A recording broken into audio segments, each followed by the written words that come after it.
பழைய ஏற்பாட்டில் ஒரு சிலர் தான், ஆனால் புதிய ஏற்பாட்டிலே நாம் அனைவரும் அவருடைய நண்பர்களாக வாழ்வதற்கு தேவன் நம்மளை தகுதிப்படுத்தி இருக்கிறார். In Old Testament only few people, those two people, but in New Testament God made everyone as a friend of God. ஆமென். தேவன் ஆபிரகாமிடத்தில் மாத்திரமல்ல, நம்மோடும் கூட அவர் நெருங்கி பழக விரும்புகிறார். It's not God only with Abraham, he wants to have a close friendship, he wants to have friendship with us as well. நல்லா புரிந்து கொள்ள வேண்டும். We need to understand this. ஆமென். எப்படி ஆண்டவர் ஆதாமோடு உறவாட விரும்பினாரோ, how God wants to have a relationship with ஆண்டவர் தன்னுடைய பிள்ளைகளோடு ரகசியத்தை பேச விரும்புகிறாரோ, also how God wants to speak with his son or daughter, அதுபோலவே நாம் ஒவ்வொருவரோடும் அவர் நெருங்கின ஒரு சிநேகிதனாக இருக்க விரும்புகிறார். but he also willing and has a desire that he wants to have a close அதற்காக friendship தேவன் with everyone. ஏங்குகிறாராம்.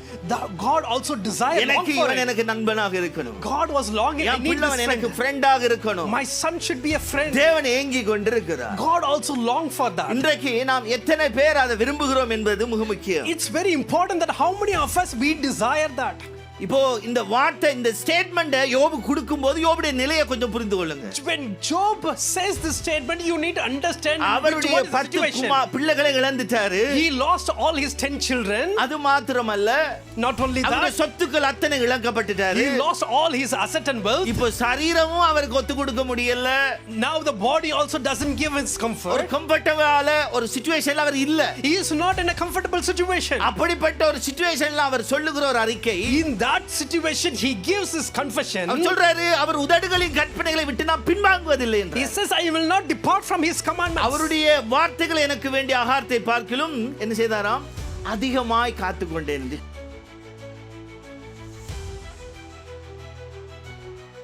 ரோமருக்கு எழுதின நிருபம் சாப்டர் 5 சாப்டர் 5 verse 10 and 11 வாசிக்கலாம்.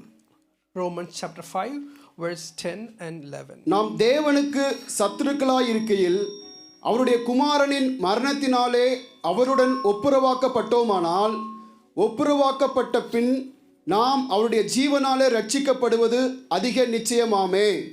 அதுவுமல்லாமல் இப்பொழுது ஒப்புரவாகுதலை நமக்கு கிடைக்க பண்ணின நம்முடைய கர்த்தராகிய இயேசு கிறிஸ்து மூலமாய் நாம் தேவனை பற்றியும் மேன்மை பாராட்டுகிறோம். For if while we were God's enemies we were reconciled to him through the death of his son, how much more, having been reconciled, shall we have saved through his life? Not only this so, but we also boast in God through our Lord Jesus Christ, through whom we have now received reconciliation. NLT Bible இருந்தா கொஞ்சம் அது வாசிங்களேன். NLTல. So NLT says verse 10 and 11, for since our friendship with God was restored by the death of his son while we were still his enemies, we will certainly be saved through the life of his son. So now we can rejoice in our wonderful new relationship with God because our Lord Jesus Christ have made us friends of God. Amen. Tamil மொழிபெயர்ப்பை விட இந்த NLT மொழிபெயர்ப்பிலிருந்தே நான் பேச விரும்புகிறேன். So from rather speaking from Tamil translation, I would speak from the NLT translation. இந்த NLT மொழிபெயர்ப்புல இப்படியா இருக்குது. This is how the NLT translation says. நாம் இன்னும் அவருக்கு எதிரிகளாக இருந்தபோது அவருடைய குமாரனின் மரணத்தினால் தேவனுடனான நமது நட்பு மீண்டும் நிலைநாட்டப்பட்டதால் அவருடைய குமாரனின் ஜீவனால் நாம் நிச்சயமாக ரட்சிக்கப்படுவோம். Amen. For since our friendship with God was restored by the death of his son while we were still his enemies, we will certainly be saved through his life of his son. அடுத்த வசனத்துல இப்படியா சொல்லுகிறது. The next verse says like this. புதிய உறவில் மகிழ்ச்சி அடையலாம், ஏனென்றால் நம்முடைய கர்த்தராகிய இயேசு கிறிஸ்து நம்மை கடவுளின் நண்பராக்கியுள்ளார். அதாவது தேவனுடைய நண்பராக்கியுள்ளார் என்ற அர்த்தத்தோட அதுல சொல்லப்பட்டிருக்கு. So now we can rejoice in our wonderful new relationship with God because our Lord Jesus Christ made us friends of God. ஆமா, has made us friends of God. அந்த வார்த்தை தமிழ்ல சரியான மொழிபெயர்ப்பு இல்ல. So that particular word doesn't come very well in Tamil translation. சரி, நான் உங்களுக்கு ஏற்கனவே சொன்னபடியே as I told you earlier, 12வது 13வது நாளை படித்திருந்தவர்கள் அந்த புத்தகத்திலிருந்து இந்த சம்பவத்தை பார்க்க முடியும். So if you have read that book and if you read that book and day 13 or 13 14, then you may know about this. தேவனுக்கு நெருங்கிய நண்பராய் இருத்தல் என்ற தலைப்பிலே நான் பேச விரும்புகிறேன். So I just want to speak on the topic being a close friend of God. கிறிஸ்தவ வாழ்க்கையில நாம் எடுத்து பார்க்கும் பொழுது, if you take in the Christian life, புதிய ஏற்பாட்டிலே பலவிதமான ஆண்டவரோடு இருக்கிற உறவுகளை குறித்து பேசப்பட்டிருக்கிறது. In New Testament you can see there are lots of relationship that have been spoken in the நமக்கு அவர் Bible. அப்பாவாக கூப்பிடலாம். நம்ம எந்த விதத்தில் அவரை பார்க்கிறோமோ அந்த விதத்தில் அவரோடு கூட நம்ம நெருங்க முடியும். அந்த உறவோடு கூட அவரை அழைக்க முடியும். We can call him as Abba Father, or whichever way we can call it, whichever way we feel it, we can call him like that. ஆனா எல்லா அந்த உறவுகள் ஒரு பக்கம் இருந்தாலும் Even though there are many other relationships, இந்த இடத்திலே சொல்லப்படுகிற தேவனுடைய நண்பனாக இருத்தல் என்கிற ஒரு காரியம் மிக ஒரு முக்கியமான சத்தியத்தை நாம் அதிலிருந்து கற்றுக்கொள்ள முடியும். but particularly from this place we can learn that it says that he is a friend of God, we are the friend of God, then we can learn many things about இப்போ that. பழைய ஏற்பாட்டு புத்தகத்தை நீங்க எடுத்து பார்த்தீர்கள் என்று சொன்னால் But if you consider the Old Testament, ரெண்டு மிக முக்கியமான நபர்களை குறித்து தேவனுடைய நண்பர்களாக இருந்ததை குறித்து பார்க்கிறோம். we can see about the two important persons, they become the friend of God. முதலாவது ஆபிரகாம், இரண்டாவது மோசே. First one is Abraham, the second one is Moses. அவர்கள் இருவரும் தேவனுடைய நண்பர்களாக இருந்திருக்கிறார்கள். Those two people are the friend of God. எத்தனையோ ஆயிரக்கணக்கான பக்தர்கள் பரிசுத்தவான்கள் There வாழ்ந்திருந்தார்கள். are many other saints and holy people that lived in those days. அந்த இரண்டு நபர்களுடைய வாழ்க்கையை பார்க்கும் பொழுது ஒரு விசேஷித்தவர்களாக அவர்கள் இருந்திருக்கிறார்கள். But those two people's life, if you see, it's a special life. ஆனா இந்த புதிய ஏற்பாட்டு காலத்திலே வாழ்கிற நமக்கு ஆண்டவர் சொல்லுகிற வார்த்தை என்னென்று சொன்னால், But people, we are living in the New Testament period, what நாம் God says to தேவனுக்கு us. சத்துருக்களாய் ஒரு காலகட்டத்தில் இருந்திருக்கிறோம். So while we were enemies of God, ஆனால் தேவனுடைய குமாரனான இயேசு கிறிஸ்துவினுடைய மரணத்தினாலே நாம் ஒப்புரவாக்கப்பட்டவர்கள் மாத்திரமல்ல, அவர்களுடைய சிநேகிதனாக மாற்றப்பட்டிருக்கிறோம். so by the death of his son, we are not only reconciled with the Lord, also we made as a friend of God. பழைய ஏற்பாட்டில் ஒரு சிலர் தான், ஆனால் புதிய ஏற்பாட்டிலே நாம் அனைவரும் அவருடைய நண்பர்களாக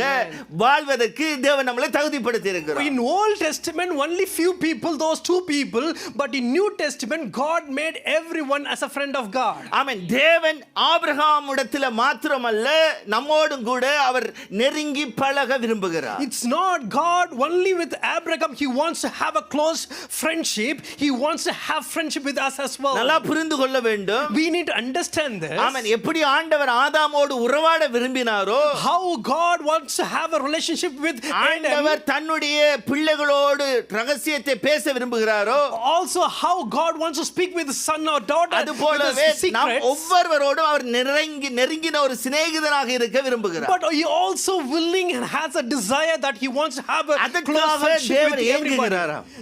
God also desired long எனக்கு for இவன் it. எனக்கு நண்பனாக இருக்கணும், God was longing, I N need பிள்ளைவன் this எனக்கு friend. ஃப்ரெண்டாக இருக்கணும். My son should be a friend. தேவன் ஏங்கி கொண்டிருக்கிறார். God also longed for that. இன்றைக்கு நாம் எத்தனை பேர் அதை விரும்புகிறோம் என்பது மிக முக்கியம். It's very important that how many of us we desire that. மத்தேயு புத்தகத்திலே யோவான் புத்தகத்தை எடுத்தீர்கள் என்று If சொன்னால், you turn your Bible to book of John, எடுக்கலாம். 15வது அதிகாரம் 15வது வசனம். John chapter 15 verse 15. அங்கே இப்படியாய் சொல்லப்பட்டிருக்கிறது. Here இனி it நான் says உங்களை ஊழியக்காரர் என்று சொல்லுகிறதில்லை, ஊழியக்காரன் தன் எஜமான் செய்கிறதை அறிய மாட்டான். Okay. நான் உங்களை சிநேகிதர் என்றேன், ஏனெனில் என் பிதாவினிடத்தில் நான் கேள்விப்பட்ட எல்லாவற்றையும் உங்களுக்கு அறிவித்தேன். ஆமென். I no longer call you slaves, because a master doesn't confide in his slaves. Now you are my friends, since I have told you everything the Father told me. ஆமென். இந்த வசனத்தின் மூலமாக ஆண்டவர் அந்த சிநேகிதனுக்கு இருக்கிற உறவினுடைய மேன்மையை வெளிப்படுத்துகிறார். From this verse we can see that God shows the importance of the friendship. ஆண்டவர் நம்மை ஒரு ஊழியக்காரனாக அல்லது ஒரு பிள்ளையாக வைத்து பார்க்கும் பொழுது ஒரு கெப் இருக்கிறதுக்கு சான்ஸ் இருக்கு. So if God wants to consider us as a master or a minister or a child, there is a gap.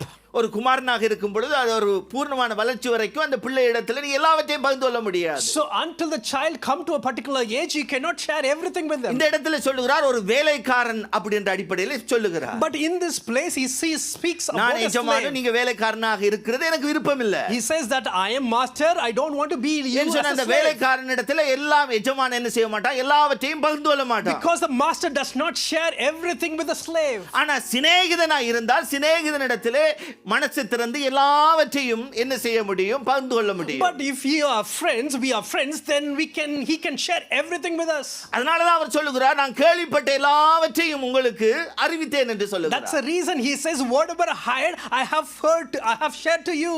அப்போ இந்த சிநேகிதன் என்கிற அந்த வார்த்தைக்கு பின்னாடி இருக்கிற பெரிய ஒரு அர்த்தம் உண்டு. There is a big meaning behind this word friendship. அவருக்கும் எனக்கு இடையில இந்த மறைபொருளும் இருக்காது. There is no hidden things between him and அதுதான் me. உண்மையான ஒரு சிநேகிதத்துக்குரிய ஒரு காரியம். That is the true real friendship that we have. இன்றைக்கு ஆண்டவர் நம்மிடத்தில் எதிர்பார்க்கிற காரியம், நானும் நீங்களும் அந்த சிநேகித உறவிலே அவருக்குள்ளாக கட்டப்பட வேண்டும். Today God is expecting that you and myself have to be built in that relationship. ஆமென். சங்கீத புத்தகத்தில் 25வது சங்கீதம் Psalm 25 verse 14 எடுத்தீர்கள் என்று சொன்னால், If you turn your Bible to Psalms 25 verse 14, கர்த்தருடைய ரகசியம், சொல்லுங்க. கர்த்தருடைய ரகசியம் அவருக்கு பயந்தவர்களிடத்தில் இருக்கிறது, அவர்களுக்கு போதும். நீங்க NLT பைபிள்ல the Lord is a friend to those who fear him. ஆமா, பாத்தீங்கன்னா அப்படியே டிஃபரண்டாவே இருக்கு. He teaches them his covenant. ஆமென். என்ன சொல்லுகிறது? கர்த்தர் தமக்கு பயந்தவர்களுக்கு சிநேகிதனா இருக்கிறாராம். The Lord is a friend to those who fear him. யாரெல்லாம் கர்த்தருக்கு பயந்திருக்கிறாங்களோ அவங்களுக்கு கர்த்தர் ஃப்ரெண்டாக இருக்கிறாரு. Whomever have that fear with the Lord, அப்படிப்பட்டவர்களுக்கு கர்த்தர் அவருடைய உடன்படிக்கை குறித்து என்ன செய்கிறார், தெரியப்படுத்துகிறார். for those people he teaches them the covenant. இந்த மொழிபெயர்ப்பில் தான் அழகாக அந்த வார்த்தை சொல்லப்பட்டிருக்கு. In this particular translate it comes very well. நல்லா புரிந்து கொள்ள வேண்டும். Just understand this. அப்போ ஆண்டவர் என்ன செய்கிறாரு, அவருக்கு பயந்தவர்களுக்கு, ஆண்டவர் பயந்து இருக்கிறவர்களுக்கு, அவரோட சிநேகிதத்தில் இருக்கிறவர்களுக்கு தான் காரியங்களை வெளிப்படுத்த முடியும். So whomever of having the reverential fear of God and having this friendship, to those people he share his covenant. நாம் இந்த இடத்துல இருக்கிறவர்களுக்குள்ளாக, நமக்குள்ளாக தனிப்பட்ட விதத்தில் சில பேர்களோடு நீங்க ஃப்ரெண்ட்ஷிப்ல வைத்திருக்கலாம். So people are here, you might have a individual have a good friendship with other people. நமக்குள்ள எத்தனை ஃப்ரெண்ட்ஷிப்புகள் இருந்தாலும் ஆனா நமக்குள்ள ஒரு எல்லையை வச்சு தான் நம்ம ஃப்ரெண்ட்ஷிப்புகளை மெயின்டெனன்ஸ் பண்ணுவோம். Even though we have many other friendship, we will have a borderline, isn't it? ஆனா தேவன் அப்படிப்பட்டவர் அல்ல. தேவன் தன்னுடைய இருதயத்தில் எதையும் மறைத்து வைக்க மாட்டார். ஆகவே தான் ஆபிரகாமுக்கு சொல்லும்போது சொன்னார், நான் ஆபிரகாமிடத்தில் மறைப்பேனோ என்று கேட்கிறார். So when God has a friendship with us, God says, is there anything that I can hide? That's what நான் செய்ய போறதை மறைக்க முடியுமா? Is there anything that I can Genesis hide? chapter 17 வாசிக்க முடியும். We can see it in some verses in that. So நல்லா புரிந்து கொள்ளுங்க. அப்போ ஆண்டவரோடு நமக்கு ஒரு சிநேகிதமான, ஒரு நெருக்கமான ஒரு நண்பனாக நாம் அவரை மாற்றிக்கொள்ளும் பொழுது அவர் தன்னுடைய காரியங்களை அவர் நம்மிடத்தில் மறைக்க முடியாது, மறைக்காமல் வெளிப்படுத்தி கொண்டே இருப்பார். When we have such kind of God as a friend, then he cannot hide anything. He will share everything with us. அப்போ நாம் அவருடைய நண்பராக பழகுவதற்கு, நண்பராக உறவாடுவதற்கு, நண்பருடைய அந்த உறவிலே வளர்த்துக் கொள்வதற்கு நாம் என்ன செய்ய வேண்டும், முயற்சிக்க வேண்டும் என்பதை காட்டிலும் அந்த சத்தியத்தின் ஆழத்துக்கு நம்முடைய கண்களை திறக்க வேண்டும். So before we get into become his friend or grow in his friendship, have this close friendship with him, we need to understand the truth about that. நான் 3 காரியங்களை சொல்லிவிட்டு நான் ஜெபிக்க விரும்புகிறேன். I just want to highlight 3 important things and then want to pray for you. ஆண்டவரிடத்தில் நம்ம நண்பராக இருக்கிறதுக்கு உரிய காரியங்கள். The important things that we can become a friend of God. முதலாவது காரியம் அவர்கள் என்ன எழுதுகிறார் என்றால், First thing what he writes is, தொடர்ச்சியான ஒரு கலந்துரையாடல், தொடர்ச்சியான ஒரு தொடர்பை நாம் ஒரு நண்பரோடு வைத்திருப்போம். So having a continuous conversation with the Lord, that we makes the continuous fellowship. இந்த நண்பன் என்றது அப்படிப்பட்ட ஒரு உறவுதான். This is how the friendship, isn't it? நீங்க நண்பனோடு கூட ஒரு தொடர்ச்சியான ஒரு நட்பை வைத்திருந்தால் மாத்திரம்தான் அந்த நட்பு நிலைத்திருக்கும். When you have a good friendship with your friend, that's where you will have the continuous relationship. அந்த நட்பு நிலைத்திருக்க வேண்டும் சொன்னால் உங்களுக்கு டெய்லி பேசிக்கொண்டு தான் இருப்பீங்க. If this friendship want to continue, then you need to speak with them often. வேத புத்தகத்திலே எடுத்தோம் என்று சொன்னால், if you consider the word of God, Thessalonians chapter 5 verse 17 சொல்லுகிறது, First Thessalonians chapter 5 verse 17, இடைவிடாமல் ஜெபம் பண்ணுங்கள் என்று சொல்லப்பட்டிருக்கிறது. so you can see that you need to pray continuously. நல்லா புரிந்து கொள்ள வேண்டும். So you need to understand வேத this. புத்தகத்திலே இயேசுவோடு கூட தனித்திருக்கிறதுக்குரிய நேரங்கள் உண்டு. There are times that you need to be alone with the Lord God. விழித்திருக்கிறதுக்கு நேரம் உண்டு. There should be a time that you need to be watchful. அது மாத்திரமல்ல, நாம் தொடர்ந்து இடைவிடாமல் ஜெபிக்கிறவர்களாய் இருக்க வேண்டும் என்று எழுதப்பட்டிருக்கிறது. Also it says that we need to continuously, we need to pray. இப்போ இடைவிடாமல் ஜெபிப்பது என்று சொல்லும் பொழுது நாம நினைத்திட கூடாது, ஓகே எப்படி அப்பா இடைவிடாமல் ஜெபிப்பது? So when we- காலையில இருந்து மாலை வரைக்கும் எத்தனையோ காரியங்கள், நமக்கு உலக காரியங்கள் உண்டு. Never stop praying or ceasing. If it says that, how can I pray like that from morning, have lots of work? How can I do all those things? இப்ப தேவனுடைய உறவை வளைத்து கொள்ள வேண்டும் என்று சொன்னால் நிச்சயமாக நான் அவரோட தொடர்போடு பேசிக்கொண்டே இருக்கணும். If you want to develop this friendship with the Lord, then you need to have this kind of conversation with Him. காலையில எழும்பினோடனே 5 நிமிஷம் ஜெபம் பண்ணிட்டு வந்துட்டு So morning when you woke up, you just pray for 5 minutes. பெட்டுக்கு போகும்போது night good night ஆண்டவரே என்றது போதாது. Before you go to the bed, if you say good night to the Lord, it's not enough. அது எல்லார்கிட்டயும் இருக்குதா எனக்கு தெரியல. I don't know where everybody have such kind of habit. அது சில பேர்கிட்ட இருக்கும். Some people they have this. இப்போ இங்க அமெரிக்கா போன இடத்துல சிம்பான்னு சொல்லி ஒரு டோக்கை வந்துட்டு Emmanuel வளர்க்குது. So when I went to America recently, there was a dog called போனதுல Simba. இருந்து நான் அதை கவனிச்சு கொண்டே தான் இருந்தேன். I'm just watching that dog. நார்மலா எனக்கு உண்மையிலே இந்த மிருகங்களே எனக்கு பெருசா பிடிக்காது. So I'm not a big fan of all these animals. ஆனா அதுல செய்ய பார்த்தேன்னு உண்மையிலே எனக்கே பிடிச்சிட்டு. After I watched all those actions, I liked it very much. என்னன்னு சொன்னா சாப்பாடை அவங்க வச்சோன்னே சாப்பிட மாட்டேங்குது. So after they kept the food, it won't eat. நம்மெல்லாம் நமக்கு முன்னாடி சாப்பாடை வச்சா Imagine that if there is a food before us. யார் பக்கத்துல இருக்கிறாங்க சாப்பிடுவோமான்னு கூட கேட்க மாட்டோம். So we won't think about all other people who are nearby. We won't think about anyone. அவ்வளவுதான் ஸ்டார்ட் பண்ணிடுவோம். We will be keep on eating. ஆனா அது அப்படியே வெயிட் பண்ணி கொண்டே இருக்குது. And it was that dog was waiting until prayer பண்ணும் வரைக்கும். until they pray. ஆமென் சொல்லி முடிச்ச உடனே தான் ஓடி போய் சாப்பிடுது. And only when they said amen, எனக்கு ஆச்சரியம் என்னடா, உண்மையிலே சொல்றேன், பயங்கர எனக்கு அது ஒரு எக்ஸைட்டிங்கா இருந்துச்சு. So when really I'm saying that, when I saw that, it's so exciting for me. Video கிளிப்ல நீங்க பார்த்திருப்பீங்க. Probably you might have seen in some of the video clips. ஆனா அந்த மிருகத்துக்கு என்னதான் அண்டர்ஸ்டாண்டிங் இருக்கோ எனக்கு தெரியும். I don't know how that animal also understand all these things. அந்த அண்டர்ஸ்டாண்டிங் கூட மனுஷராகிய நமக்கு எத்தனை பேருக்கு இருக்குது? Even those understanding, we people as a human, we don't have that sometimes. நல்லா புரிந்து கொள்ளுங்க. Just understand this. அப்ப அந்த தொடர்பு என்பது, அந்த ஜெபம் என்பது ஒரு ஏதோ ஒரு கடமைக்காக 5 நிமிஷம் ஜெபம் கிடையாது. So when we say that connection, that prayer, it's not that only we can happen within 5 minutes time. இந்த சிநேகிதத்தை வளர்த்துக் கொள்ள வேண்டும் என்று சொன்னார். If you want to develop this friendship, daily நமக்கு தந்திருக்கிற அந்த 24 மணித்தியாலத்திலும் in the 24 hours that is given to us, அதை ஜெபமாக மாற்ற பழக்குகிறவர்களாக இருக்க வேண்டும். we need to have the habit of making those 24 hours in a prayer time.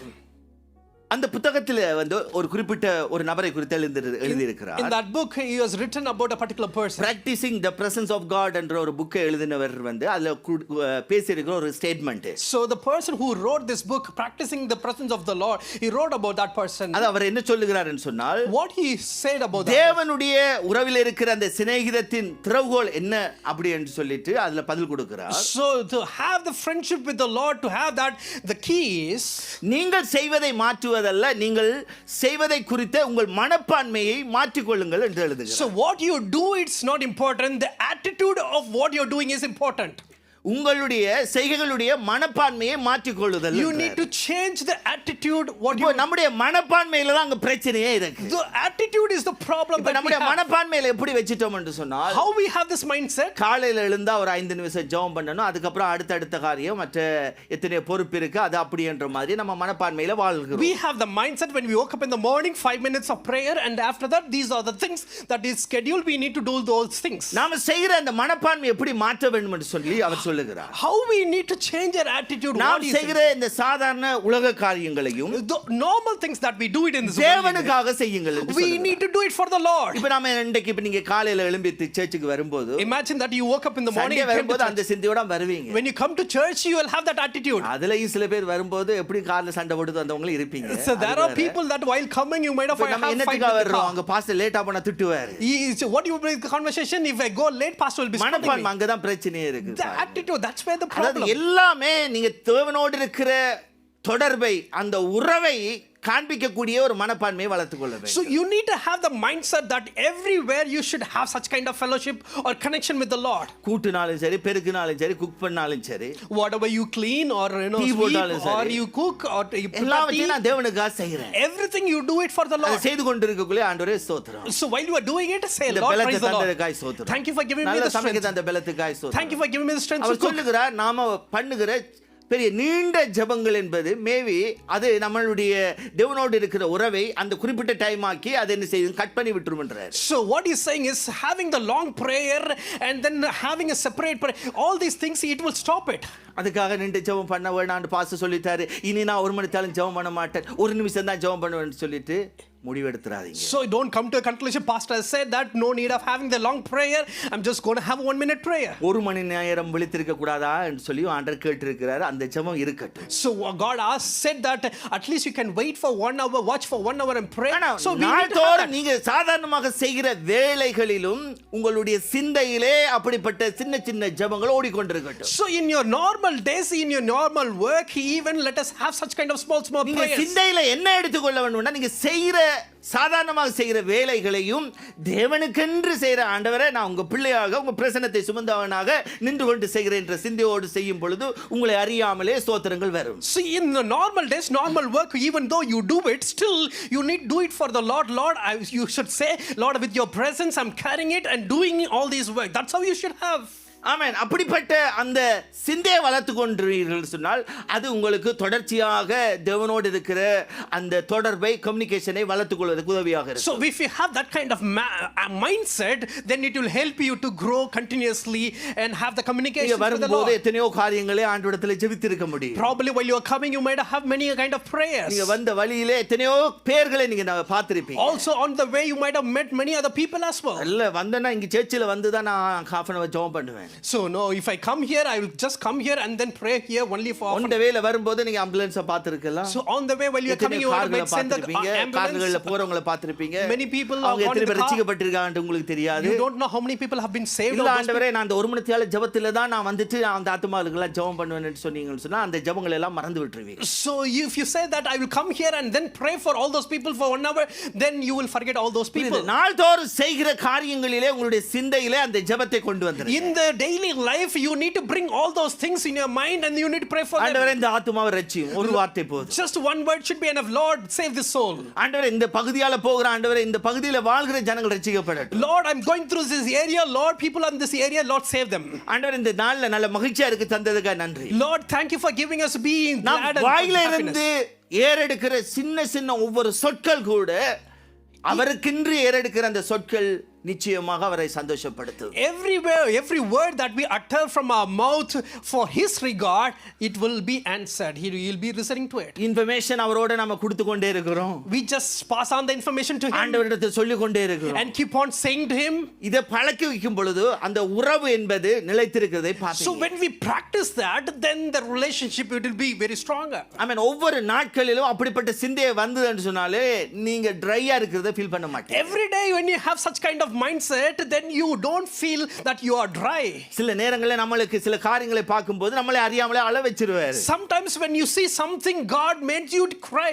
அது எத்தனை பேருக்கு அந்த எக்ஸ்பீரியன்ஸ் இருக்கா தெரியல. I don't know how many of you have the such kind of experience. அநேக முறை நான் பார்த்திருக்கேன். I have seen many times. என்ன சொன்னா நமக்கு அந்த சிந்தை அந்த மைண்டில் அப்படிப்பட்ட ஒரு காரியம் ஆண்டவருடைய நினைவோடு பார்க்கும் பொழுது நமக்கு அப்படிப்பட்ட பாரத்தை ஆண்டவர் போடுவார். Many times when you see in God's mind, you will see those kind of things and you will give. So நான் என்ஜாய் பண்ண தான் போயிருக்கிறேன். I have went for to enjoy. சிந்தையில போயிட்டு நின்னீங்கன்னா, and if you go there and if you stand there, Sunday மட்டும் தான் உங்களுக்கு ஹாலிடேயா தெரியும். and you will feel the Sunday only be the holiday. மற்ற நாட்கள் எல்லாம் உங்களுக்கு தேவனுக்கு இருக்கிற உறவுல கட் பண்ணவர்களா இருப்பீங்க. All other days you will feel that you have a disconnected அது உங்களை தேவனோடு கூட சிநேகிதனாக மாற்ற முடியாது. With that you cannot become a friend of God. சபை பிள்ளைகள் நல்லா புரிந்து கொள்ளணும். டெய்லி ஒவ்வொரு நாட்களிலும் நீங்க இந்த 7 டேஸும் தேவன் தந்திருக்கிற நேரங்களில் அவரோடு இருக்கிற உறவை என்ன செய்ய முடியும், தொடர்பை நீங்க வைத்துக் கொள்ள முடியும். We children of God in church, we should remember that all those 7 days we need to have such a kind of connection with the Lord to become a friend. அதனால தான் ஆண்டவர் யோவான் புத்தகத்தில் சொல்லும்போது சொன்னா, நான் என்ன தொழுது கொள்ள நீங்க எங்க தொழுது கொள்ளுகிற காலம் வரும்னா. That's the reason in John he says that there will be a time you can serve me, you can worship me. நம்ம எந்த இடத்துல எந்த நிலையில நிக்கிறோம் என்பது முக்கியம் இல்ல. It's not important where you stand and what situation situation you நீங்க are எங்க in, எந்த இடத்துல போய் கொண்டிருந்தாலும் எங்க இருந்தாலுமே அந்த இடத்துல இருந்து அவரை நினைத்து ஸ்தோத்திரம் பண்ண முடியும், அவருடைய பிரசன்னத்தை அனுபவிக்க முடியும். wherever you go, for whatever reason you go, from whichever place, if you start to praise the Lord and He can listen to it. So நம்முடைய அந்த சிந்தையில இருக்கிற ஒரு காரியம் சண்டே வந்தால் ஆண்டவரோட ஆராதிக்கிற அந்த டைம் அப்படின்றது இல்லாம இது என்ன ஆகும் என்று சொன்னால் 7 நாட்களிலும் உங்களுடைய வாழ்க்கையில ஆராதனை என்பது இருந்து கொண்டிருக்கும். So don't have the mindset that only on Sunday I'm going to worship the Lord, pray to the Lord. No, if you have this kind of mindset, then you will have always 7 days you will have this connection with the Lord. இரண்டாவது காரியம், Second important thing, தொடர்ச்சியான தியானத்தின் மூலமாக நாம் அவருடைய உறவை வளர்த்துக் கொள்ள முடியும். to have continuous meditation, we can build the relationship or the தேவனோடு friendship. கூட இருக்கிற அந்த உறவை வளர்த்துக் கொள்வதற்கு To build this the friendship with the Lord, தேவனுடைய வார்த்தையை நாம் நாள் தோறும் நாம் நினைக்க வேண்டும். we need to think about the word of God always. அப்பதான் நாம் அவரோடு இருக்கிற அந்த நட்பை வளர்த்துக் கொள்ள முடியும். Only then we can build the friendship with the ஏன் Lord. அப்படி சொல்லப்படுகிறது என்று சொன்னால், Why I say like that is, அவரை குறித்து நீங்க அறியணும் என்று சொன்னா வேதம் தான் நமக்கு வெளிச்சம். if you want to know about more our about யாரு, him, then, அவர் எப்படிப்பட்டவர், அவருடைய கரெக்டர் என்ன, so you can find only from the word of God who he is, how can he, our how he is, என்னெல்லாம் இந்த இடத்துல பேச விரும்புகிறார், what are things he would like to speak என்ன to me, காரியத்தை குறித்து எனக்கு வெளிப்படுத்த what விரும்புகிறார். are things he wants to reveal இதெல்லாம் இந்த to me. புத்தகத்துக்குள்ள தான் இருக்குது. Everything is inside this அப்ப book. இந்த தேவ வார்த்தையே என்னுடைய நாள் தோறும் தியானமாக இருக்கும் பொழுதுதான் அந்த உறவை நான் என்ன செய்ய முடியும், கட்டி எழுப்ப When முடியும். we have this kind of meditation all day and night, only then we can build the ஒன்று relationship. சாமுவேல் புத்தகம் 2வது அதிகாரம் 3வது அதிகாரம் 21வது வசனம். 1 Samuel chapter 3 verse 21 வாசிக்கலாம். Chapter 3 verse 21. கர்த்தர் பின்னும் சீலோவிலே தரிசனம் தந்தருளினார். கர்த்தர் சீலோவிலே தம்முடைய வார்த்தையினாலே சாமுவேலுக்கு தம்மை வெளிப்படுத்தினார். ஆமென். The Lord continued to appear at Shiloh and gave message to Samuel there at the tabernacle. ஆமென். கர்த்தர் சீலோவிலே தம்முடைய வார்த்தையினாலே சாமுவேலுக்கு தம்மை என்ன செய்தாராம், வெளிப்படுத்தினாரா. எதால வெளிப்படுத்தினாரு? Through which he revealed? வார்த்தையினாலே தம்மை வெளிப்படுத்தினார். Through his word he revealed himself. அப்ப நாம் நண்பராக அவரோடு நெருங்க வேண்டும் என்று சொன்னால் If we have to become as a அவருடைய friend, வார்த்தை மிக முக்கியம். his word is very ஏன்னு important. சொன்னா அவருடைய வார்த்தை மூலமாகத்தான் அவர் தன்னை என்ன செய்ய முடியும், நமக்கு வெளிப்படுத்த முடியும். Through his word he will reveal himself. எந்த அளவுக்கு அவரோட கரெக்டர்கள் அறிகிறோமோ அந்த அளவுக்கு தான் அவரோடு இருக்கிற அந்த ஃப்ரெண்ட்ஷிப்பை நாம் என்ன செய்ய முடியும், கட்டி எழுப்ப முடியும். More we know about his character, we can build the friendship with the Lord. அப்போ அவரோடு கூட இருக்கிற அந்த சிநேகிதத்தை வளர்ப்பதற்காக நான் என்ன செய்ய வேண்டியவனாக இருக்கிறேன், இந்த வேதத்தை நாள்தோறும் தியானிக்க வேண்டியவனாக இருக்கிறேன். So to build my friendship with the Lord, I need to meditate the word of God day and night. நீங்க ரிலிஜியன் என்ற பார்வையில மாத்திரம் இருந்தீங்கன்னு சொன்னால் ஒரு அதிகாரத்தை படிக்கிறவங்களா மாத்திரம் இருப்பீங்க. If you are a person of religion, then you will read just one chapter a day. இன்னைக்கு கேட்டா காலையில எத்தனை பேர் ஒரு அதிகாரத்தை படிச்சீங்கன்னு கேட்டா எத்தனை பேர் கை வைத்தீங்களா எனக்கு தெரியும். If I ask this question in this morning, how many of you read just one chapter? I don't know how many of you raise your hand. வசனத்தை எத்தனை பேர் இன்னைக்கு காலையில வாசித்து வந்திருக்கிறீங்கன்னு கேட்டால், If I ask this question, how many of you read the word of God? உங்களுடைய மனசாட்சி உங்களுக்கு சாட்சி கொடுக்கும். Then your conscience will give the witness. நல்லா புரிந்து கொள்ளுங்க. Just understand this. ஆண்டவருடைய அந்த உறவை, அந்த சிநேகிதத்தை நீங்க வளர்க்க வேண்டும் என்று சொன்னார். If you want to build a friendship with the Lord, அன்றைக்கு ஒவ்வொரு நாட்களும் நீங்க படிக்கிற ஒரு அதிகாரம் மிக முக்கியம் தான். it's very important that you read every chapter ஆனா a அந்த day. படிக்கிற அதிகாரத்திலிருந்து ஏதாவது ஒரு வார்த்தையோ அல்லது சில வார்த்தைகளையோ எடுத்து நாள் முழுவதும் நாம் என்ன செய்ய வேண்டும், தியானித்துக் கொண்டிருக்க வேண்டும். So whatever chapter you read from those verses, pick up a verse and then you start to meditate that verse the whole day.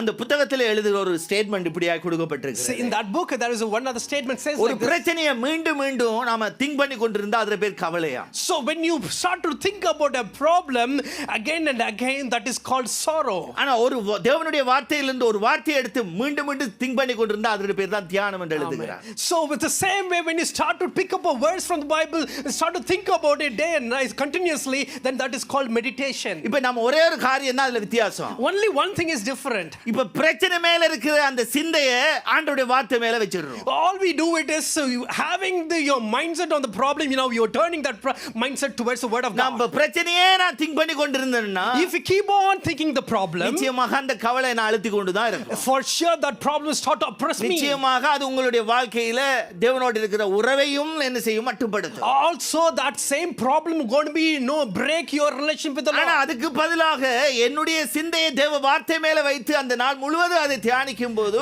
அங்கே என்னுடைய கவலைகள் குறைந்து போய் தேவனுடைய வார்த்தை என்னுடைய வாழ்க்கையில மேலோங்கி விடும். But instead of that, if you turn your focus from the problem and keep it in the word of God and think about it, meditate on it, then you will feel the relax.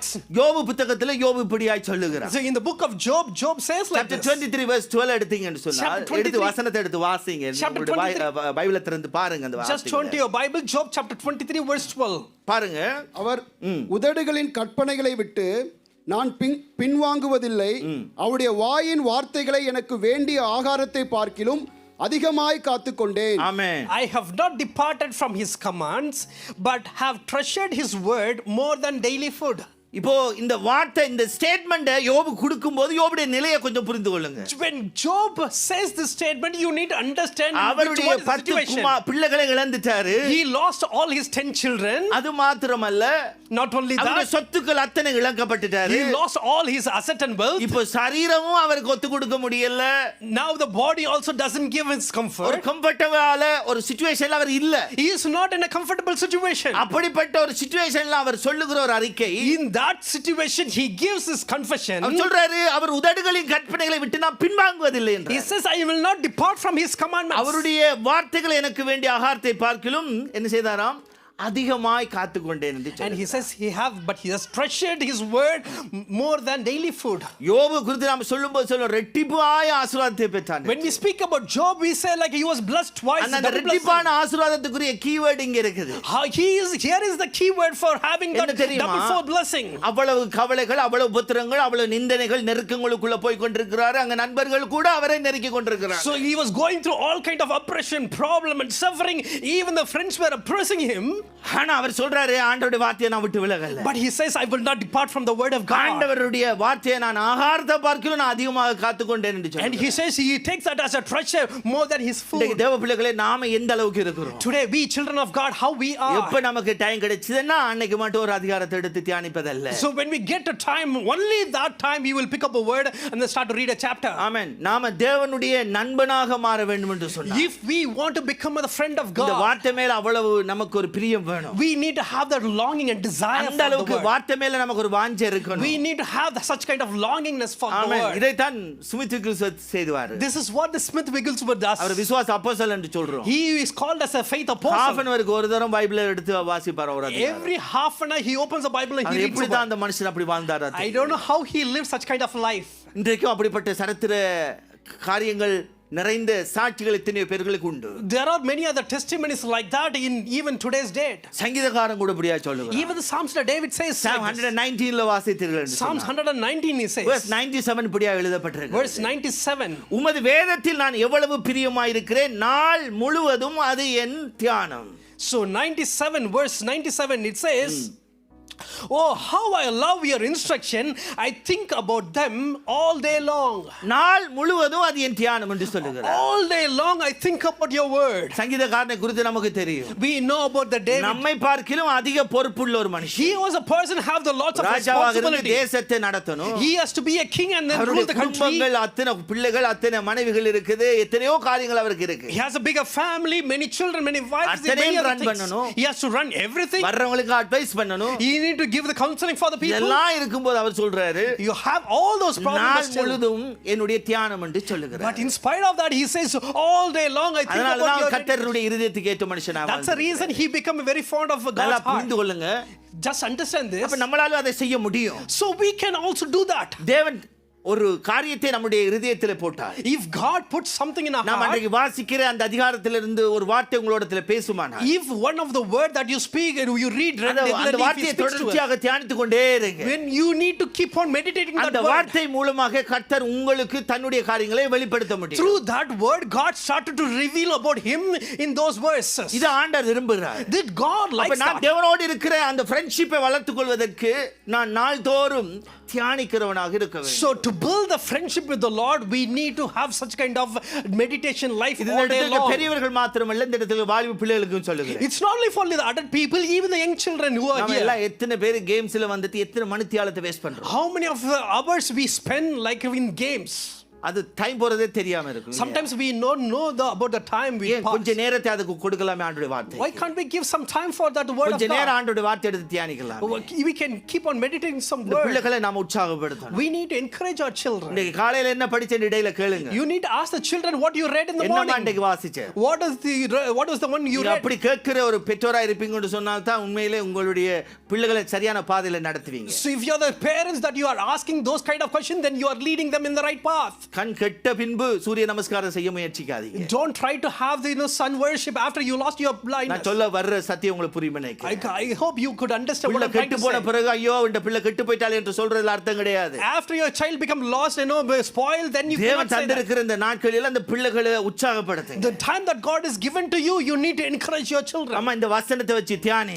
Just take this verse. இல்லாட்ட meditate சொல்லுங்க about it. இன்னைக்கு நான் காலையில இந்த அதிகாரத்தை படிச்ச அம்மா படிச்ச பிள்ளை இந்த வசனம் என்னட்ட பேசிட்டு இத பாரு நீயும் கொஞ்சம் தியானிச்சு பாரு. Otherwise you can say this morning I read the word of God, this word spoke to me. Just you also read. Just உற்சாகப்படுத்துங்க. Just encourage them. இந்த வசனத்துல இருந்து என்ன நீ அண்டர்ஸ்டாண்ட் பண்ற கேளுங்க சும்மா. Just ask them what is the one you understand from these words. நமக்கே time இல்ல இப்படி நம்ம பிள்ளைட்ட கேக்குறேன்னு நினைச்சீங்கடா போச்சு See, அவ்வளவு. if you think that even myself don't have time. சரி மூணாவது காரியம். மூன்றாவது காரியம் Third one, நாம் தேவனுக்கு உண்மையா இருக்கிறதுக்கு நாம் தெரிந்து கொள்ள வேண்டும். so we need to be truthful to the Lord. இந்த ஃப்ரெண்ட்ஷிப்புக்கு இருக்கிற முக்கியத்துவம் அதுதான். It's very important when we have this kind of friendship. ஃப்ரெண்ட்ஷிப்னு சொன்னாலே அங்க ட்ரஸ்ட் பண்ணக்கூடிய அளவுக்கு இருவருக்குள்ள ஒரு நட்பு இருக்கணும். உண்மையான ஒரு புரிந்துகொள்ளுதல் இருக்க வேண்டும். In the friendship there should be you should be very trustable person for other person. நாம ஒருத்தருக்கு ஒருத்தர் உண்மையா இல்லாவிட்டா ஃப்ரெண்ட்ஷிப்பை வளர்த்துக் கொள்ள முடியாது. If you are not truthful to each other, then you cannot build that friendship. என்ன ஆகும் புத்தகம் நம்பர்ஸ் chapter 12 verse 7ல சொல்லுகிறது. So Numbers chapter 12 verse 7 it says, என் தாசனாகிய மோசேயோ அப்படிப்பட்டவன் அல்ல, என் வீட்டிலே எங்கும் அவன் உண்மை உள்ளவன். But not with my servant Moses, of all my house he is the one I trust. நல்லா புரிந்து கொள்ளுங்க. Just understand this. நம்முடைய வாழ்க்கையில எத்தனை குறைகள் இருக்கலாம். In our life there will be many lacks. அந்த குறைகள் மேல கர்த்தருக்கு கவனம் கிடையாது. So God is not focused on your lack. நம்மிடத்துல அவர் கவனிக்கிற ஒன்று இருக்கு. But one thing he would focus ஒரு on. மிக முக்கியமான ஒன்று. But one thing he would expect from you. நீங்கள் அவருக்கு நண்பரா இருக்கணும்னா, if you and myself have to become a friend, உண்மை தன்மை இருக்கணும். then we should be a trustable person. கபடு இல்லாதவர்களா இருக்கணும். We should be a person who is ஆண்டவருடைய இருதயத்துக்கு உண்மையாக நீங்க இல்லன்னா, if you are not trustable to his heart, நீங்க நண்பனாக மாறவே முடியாது. then you cannot become a friend of God. என்ன தேவனுக்கு முன்பாக நடிக்க முடியாது பாருங்க. Then because before God we cannot நடிச்சு கொள்ளலாம் இல்லையா? We can understand but this எங்கள்ட்ட நடிக்கிறது easy. you can act before us. Pastor சோத்ரம். If you say pastor praise the Lord, ஒரு கனப்படுத்துகிற மரியாதை கொடுக்கிற மாதிரி என்னிடத்துல காட்டுவீங்க. you can show that you are expecting and honoring. Okay பரவாயில்லையே இவங்க இவ்வளவு மரியாதை தர்றாங்கன்னு நான் மனசுக்குள்ள நான் நினைச்சது சந்தோஷப்படுவேன். I will be very happy thinking that how people are honoring me. நீங்க ஆண்டவரை பார்த்து ஆண்டவரே உமக்கு ஸ்தோத்திரம் அப்படினு சொல்லும்போது ஆண்டவர் இந்த பாவி படுபாவி இவ்வளவு பண்ணி போட்டு வந்து நிக்கறான்னு அவர் உள்ளத்துக்குள்ள சந்தோஷப்பட மாட்டாரு, உங்களை நினைச்சு அழுவாரு. But if you go to the Lord and say Lord praise the Lord, he will know everything and you did everything and you coming he knows everything about that. நான் சொல்ற பாயிண்ட் புரியுதா? You know what I'm saying? ஃப்ரெண்ட்ஷிப்பை வளர்ப்பது என்பது சாதாரண காரியம் கிடையாது. It's not easy to develop the friendship. Very important. It's very important. இந்த உண்மை தன்மையை நமக்குள்ள உருவாக்க வேண்டும். We need to have that kind of அவருக்கு முன்பாக நான் உண்மையா இருக்கணும். I should be very trustable person before him. யோபுடைய உண்மையை குறித்து ஆண்டவருக்கு தெரியும். God knows about the truthness of Job as well. அங்க வசனத்துல நீங்க எடுத்தீங்கன்னா, if you consider the word யோபு புத்தகம் 42 chapter 42 verse 7ல வாசிச்சீங்கன்னா, Job chapter 42 verse 7, அந்த எப்படி ஆண்டவர் அந்த யோபு நம்பறார் பாருங்க. யோபோடு பேசின பின்பு கர்த்தர் ஓமானியனான எலிப்பாசை நோக்கி, உன்மேல் உன் 2 சிநேகிதர் மேலும் எனக்கு கோபம் மூடுகிறது, என் தாசனாகிய யோபு பேசினது போல நீங்கள் என்னை குறித்து நிதானமாய் பேசவில்லை. After the Lord has finished speaking to Job, he said to Eliphaz the Temanite, I am angry with you and your 2 friends, for you have not spoken accurately about me as my servant Job has. ஆண்டவருக்கு யோபு மேல அவ்வளவு நம்பிக்கை. God has such a great trust on Job. எதுவுமே என்ன குறித்து என்ன மாட்டான், தப்பா பேச மாட்டான். He won't speak anything bad about me. இப்போ எப்படி யோபு நம்பறார் பாருங்க. You know how God is trusting Job? அவன் உங்களுக்கு வேண்டிய அடுத்த வசனத்தை சொல்லுவாரு. In the next verse you can see that. நீங்கள் 7 காளைகளையும் சரி ஆட்டுக்கடாக்களையும் தெரிந்து கொண்டு என் தாசனாகிய யோபினிடத்தில் போய் உங்களுக்காக சர்வாங்க தகன பலியை இடுங்கள், என் தாசனாகிய யோபு உங்களுக்காக வேண்டுதல் செய்வான். அது போதும் பாருங்க, என் தாசனாகிய யோபு உங்களுக்காக வேண்டுதல் செய்வான். My servant Job will pray for you. You have to take the offering. He will pray for you. யாருக்காக வேண்டுதல் செய்வானா? For whom he will do the prayer? இத்தனை நாள் போட்டு இவரை போட்டு அறுத்து கொண்டிருந்தார்கள் வந்து. So far they were blaming Job. இப்போ யோபு அவ்வளவு நிந்தைக்குள்ள இருக்கிறாரு. Now Job is in such a ஆரம்பத்துல நல்ல ஆறுதல் படுத்துற மாதிரி தான் வந்து உட்கார்ந்தாங்க. So when they came in the way that they got அப்படி சைலண்டா தான் இருந்தாங்க. நல்ல நண்பர்கள் தான். So good friends for 7 days they were good. ஆனா அதுக்கு அப்புறம் அவங்க பேசின வார்த்தைகளை பாத்தீங்கன்னா For next day few days you can see that the word they முழுக்க spoke. படிச்சு பாருங்க. If you read the whole chapter, இதுக்கெல்லாம் இந்த நண்பர்கள் தேவையா? Is that we need such kind of வராம விட்டுறலாம் என்ற மாதிரி. Better if you are not come it would be good. Wife கூட ஒரு தடவை தான் பேசி போட்டு விட்டுட்டா வாயை மூடிட்டா. அதுக்கு அப்புறம் வைஃபோட வார்த்தைகளை குறித்து வேதத்துல இல்ல. Wife just spoke once and then after that she didn't speak. That's how the உயிரோட பாக்கி செத்து போன்னு சொன்னா அதோட முடிஞ்சது. அவளோட correct. She said that rather having your life and scold. ஆனா இந்த நண்பர்கள் பாத்தீங்கன்னா உட்கார்ந்து அறுத்து கொண்டே இருக்காங்க. But these people keep on speaking something. ஏற்கனவே அவர் சாகர நிலையில மனமடிவாகி போய் இருக்கிறார். Already he was so disappointed and he was living his life. அவரை குற்றப்படுத்தி கண்டினியூவாக அவர் என்ன செய்து கொண்டிருக்காங்க, மனவேதனைப்படுத்தி கொண்டிருக்கிறதை நாம ஒவ்வொரு அதிகாரத்துல பார்க்க முடியும். You can see keep on pointing him and accusing him until the end. You can see all those chapters they were speaking like that. இந்த இடத்துல நம்மளை வைத்தோம் என்று சொன்னா, imagine we are in those places. உங்களை சுத்தி இருக்கிற ஃப்ரெண்ட்ஸ் நல்லா க்ளோஸா பழகுனவங்க உங்களுக்கு ஒரு நெருக்கம் வரக்குள்ள உங்களை சுத்தி வந்து நின்றுட்டு ஆமா நீ பண்ணினதுக்கு தான் இப்படி தான் நேரடியா சொல்றாங்க, மறைமுகமா பேசல. நல்லா பாருங்க, யோபு புத்தகத்தை எடுத்து வாசித்தீர்கள் சொன்னால் நண்பர்கள் யாரும் என்ன செய்யல, 4 பேரும் ரகசியமா போய் நின்று பேசல, இவரிடத்துல நேரடியாவே சொல்றாங்க நீ ஏதோ தப்பு பண்ணிட்ட, அந்த தப்பு தான் காரணம், இவ்வளவு பேரை ஆண்டு அடிச்சிட்டாரு, இவ்வளவு புத்திரத்துக்கு காரணம் அப்படின்ற மாதிரி எல்லாம் நேரடியாகவே வார்த்தையால தாக்குறாங்க. Just imagine if we have such kind of friends. For Job, people of those friends are not away from him and then speaking something bad about him, just standing in front of him and then they were speaking all these things and accusing him. அந்த இடத்துல ஆண்டவர் உங்கள்ட்ட வந்து சொல்றாரு பாருங்க. Imagine in that place God comes and says to you, உங்களோட பேரை சொல்லி, and he says to your name, உன்னுடைய நண்பர்களுக்காக இவன் வேண்டுவான் அப்படின்னு சொன்னா, and he says that for your friends he will pray for you. எப்படி இருக்கும்? How it will be? கர்த்தர் நம்புவாரா நம்மள? Will God trust us in that situation? நமக்குள்ள எவ்வளவு பேரை குறித்து கசப்போட பகைமையோட இருக்கிறோமே. Even today we have lots of bitterness in our heart and hatred in our heart. நம்புற அளவுக்கு உண்மையா இருக்கிறோமா? Are we all trustable? எவ்வளவுதான் நிந்தியான வார்த்தைகளை கேட்டாலும், even though we hear such kind of யோபுடைய கரெக்டர்ல அதுதான் நம்ம பார்க்கிறோம். This is what we can hear from ஆண்டவருக்கு அவ்வளவு யோபுல ஒரு நம்பிக்கை. God has such a great trust on Job. எவ்வளவு நிந்தித்தாலும் அவன் தன்னுடைய நண்பர்களுக்காக என்னிடத்துல வேண்டுவான். Even though he was accused in these many ways, but he won't speak anything against me. இன்றைக்கு நாம எத்தனையோ நம்மளுடைய உறவினர்களோ அல்லது நண்பர்களோ நம்மளை காயப்படுத்தி இருப்பாங்க, அவர்களை ஜெபத்துல கூட நினைக்க மாட்டோம். So there are many relations or friends who have hurt us. We won't think them in our prayers. நான் சொல்றேன் ஒண்ணு, this is what I'm saying. கர்த்தர் நம்மளை உண்மையுள்ளவர் என்று நம்பணும். God has to look at us as a trustable person.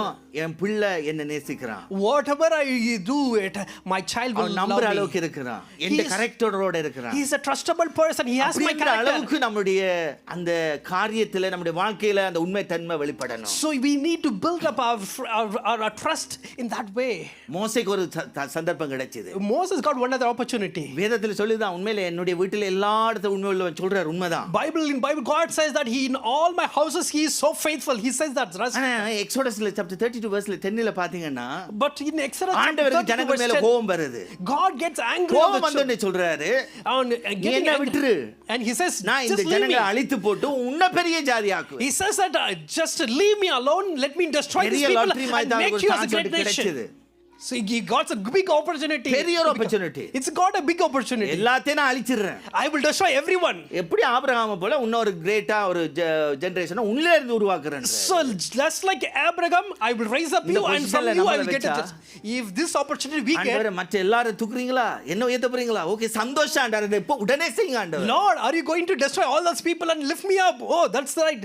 Lord, do it immediately. நான் சொல்ற பாயிண்ட் புரியுதா? You understand what I'm trying to say? இப்படி தான் நம்மள்ட்ட என்ன செய்யும், ஆண்டவர் சொல்றோமோ இல்லையோ மனசுக்குள்ளேயாவது கொஞ்சம் ஓடும். Whether we say to the Lord or not, but we will be thinking in our mind.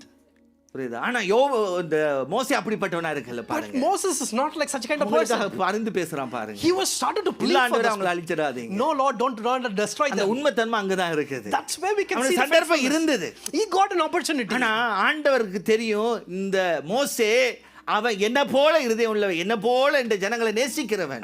God knows very well Moses is one of the person like me. He has such kind of heart like me. அவன் ஆண்டவர் இடத்துல அந்த இடத்துல சொல்லுகிற காரியம் அதுதான். This is what he speaks to the அவனுக்கு Lord. கடினம் தான் அந்த ஜனங்கள். It's very hard for him அவனால also. அந்த ஜனங்களை நடத்த முடியல, உண்மைதான். It's true that he couldn't lead ஆனா those அவனுடைய people. இருதயம் என்ன சொல்லுகிறதுன்னு சொன்னால், இல்ல ஆண்டவரே, But his heart says, no Lord, do இதுதான் not நமக்கு destroy. தேவை. This is what we need. உண்மை தன்மை என்பது ஒரு சாதாரண காரியம் கிடையாது. அதுக்கு ஒரு பெரிய விலைக்கிரயமே இருக்கும். So we should be a trustworthy person. Then it's not easy. We need to give some kind of sacrifice. இந்த இடத்துல இருக்கிற நம்ம ஒவ்வொருடைய வாழ்க்கையில நம்ம இதை எடுத்துக்கொள்ள வேண்டும். So today we are here. We should take this. எந்த அளவுக்கு important நாம things. அவருக்கு உண்மையா இருக்கோம், How much we are trustworthy. ஆராதிக்கிறதுல உண்மையா இருக்குமா, Are we trustworthy in ஆராதனைக்கு worshiping the Lord? வர்றதுல உண்மையா இருக்குமா, Are we trustworthy in coming to the worship? அவரிடத்துல இருக்கிற உறவுல நம்ம எப்படி உண்மையா இருக்கோம், How much trustworthy in his குடும்ப வாழ்க்கையில எந்த relationship? அளவுக்கு உண்மையா இருக்கோம். How much truthful in எல்லாமே our அவருக்கு family முன்பாக life? இருக்கிற உண்மை தன்மைக்குள்ள தான் வருகிறது. Everything comes into truthful. அவர் தந்த பொறுப்புல எவ்வளவு உண்மையா இருக்கிறீங்க, How much we are truthful to the responsibility given குடும்ப to us. காரியங்கள்ல அவர் தந்திருக்கிற பொறுப்பு இருக்குது. How much we are ஊழிய truthful for the காரியங்கள்ல அவர் family தந்த life. பொறுப்புகள் இருக்கு. How much we are truthful for the ministry that is given to us. எல்லாத்திலும் நம்ம உண்மையா இருக்கணும். In every ways we should be very அது அவர் truthful. விரும்புறாரு. He likes that. மறுபடியும் சொல்றேன், I'm saying that நம்மகிட்ட again. மற்ற குறைகள் என்ன காரியங்கள் இருந்தாலும் Whatever may be the lack we have in our அந்த life. குறைகளை பார்க்கிலும் இந்த உண்மை என்பதை தான் அதிகமா நம்ம இடத்துல ஆண்டவர் எதிர்பார்க்கிறார். Rather looking at your lack, God is looking and அதனால expecting ஆண்டவர் your சொல்ற உண்மை உள்ளவன் தான் truthfulness. பரிபூர்ண ஆசீர்வாதத்தை பெறுவான். That's the reason he says the truthful person will receive the complete சும்மா blessing. நீங்க ஜெபிக்கிறதுனால ஒன்று நடக்க போறது இல்லை. Just by praying, உண்மையா nothing இருங்க, going to அவருக்கு உண்மையா happen. இருங்க. You should be அப்படி நாம trustful எழுந்து person. நிற்கலாம்.